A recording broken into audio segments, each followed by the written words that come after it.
एक होता है ज्ञान, एक होता है भान। One is knowledge, other is being aware of that knowledge.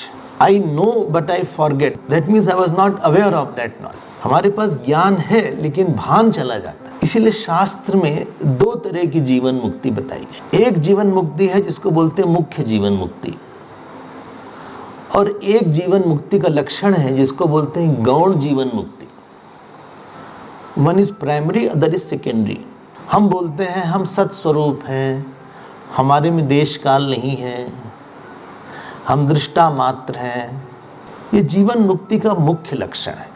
लेकिन शास्त्र में कहीं कहीं जीवन मुक्ति का गौण लक्षण बताते हैं, जैसे कि स्थित प्रज्ञ लक्षण है। शास्त्र ने बोला कि हमारे जो मन है, जब तक इसका स्टैंडर्ड नहीं ठीक करेंगे तब तक वो अनुभव बहुत देर तक नहीं रहेगा।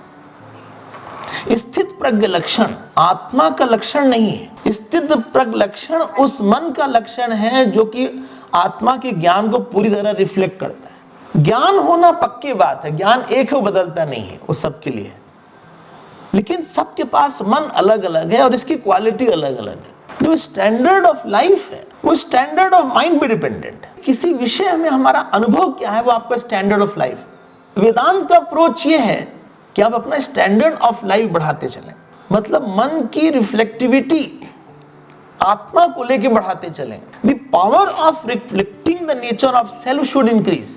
तो इसी को बोलते हैं ये गौण जीवन मुक्ति में प्रयास हो रहा है, और ये लाइफ लॉन्ग प्रोसेस है। ज्ञान होना लाइफ लॉन्ग नहीं है, वो तो एक बात जो है सो है। लेकिन मन को पूरी तरह शुद्ध करना बहुत ही मुश्किल है, असंभव सा है, और ये चलता रहेगा। ये शुद्धि का काम रोज रोज चलता रहेगा। It's a indefinite process. इसलिए शास्त्र ने दोनों बात पे बहुत बल दिया। आपने जो ढेर सारे काम लिए हुए हैं, ढेर सारे जगह इंजॉयमेंट है, हमारी ढेर सारी रियल आइडेंटिटीज है, ये हमारे इस ज्ञान को धीरे से वैसे ही उड़ा देगी जैसे हवा छोटे से पत्ते को उड़ा देती। इसलिए बोलते हैं this refinement is a continuous process. हमारे अनुभव का स्तर ये है कि हमें पूर्णता की अनुभूति बहुत ज्यादा होती है।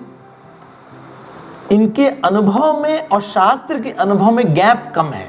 गुरु के अनुभव में और हमारे अनुभव में गैप कम है। स्टैंडर्ड ऑफ लाइफ बढ़ गई हमारी। स्टैंडर्ड ऑफ लाइफ बढ़ने का मतलब है कि हमारे चित्त में एक ही इशू सबसे इंपॉर्टेंट। हम ये नहीं बोलते कि हम पति का काम ना करें, पत्नी का ना करें, बच्चे का ना करें, माता पिता का ना करें, but it should not become a priority.